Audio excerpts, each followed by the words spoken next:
সরকারের একজন সাবেক উপদেষ্টা, অন্তর্বর্তীকালীন সরকারের যিনি উপদেষ্টা ছিলেন সৈয়দ রিজওয়ানা হাসান,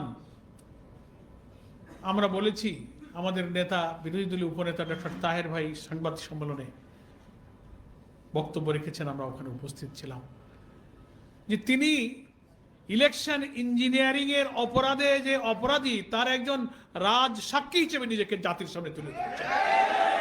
তিনি বলেছেন সাংবাদিকের প্রশ্নের উত্তরে, নারীর অধিকার, নারীর মর্যাদা যারা দিতে চায় না ওনারা ইসলামপন্থীদেরকে মিন করেছেন। সাংবাদিকরা বলছেন যে তারা তো এখন বিরোধী দলে এসে গেছে, ইসলামী শক্তিকে বুঝিয়েছেন। আবার তাকে জবাব দিয়েছে যে অন্তর্বর্তীকালীন সরকার যখন আমরা ছিলাম তখন কি এনারা আমাদের নারী নীতিকে পরিবর্তন করতে সক্ষম হয়েছে?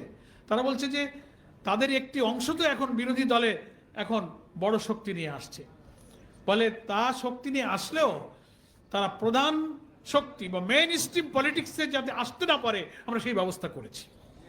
শুনেছেন আপনারা? মূল ধারার অর্থাৎ সরকার গঠনের মেজরিটি আমরা আসন অর্জন করতে না পারি, তার জন্য তার বক্তব্যই সাক্ষ্য দিচ্ছে। তিনি বলছেন যে আমরা সেটা দেইনি, আমরা তাদেরকে থামিয়ে দিয়েছি।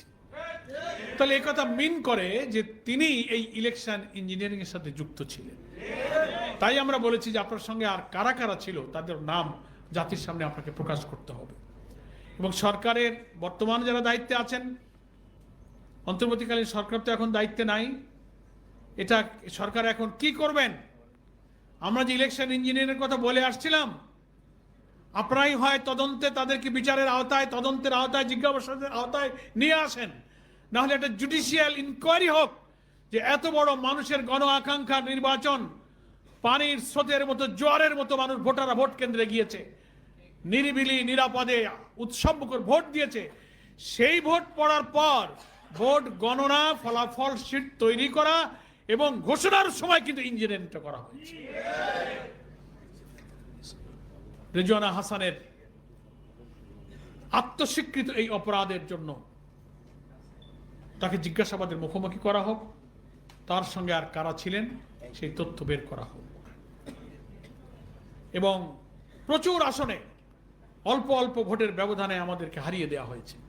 আরো দুঃখের সাথে আমরা লক্ষ্য করছি, নির্বাচনে যারা সরকার গঠন করলেন, নির্বাচনে ফলাফল আসতে লাগলো, সম্প্রচার মাধ্যমে খবর বন্ধ করে দিয়ে ইলেকশন ইঞ্জিনিয়ারিং করে যাদেরকে ক্ষমতায় বসানো হলো,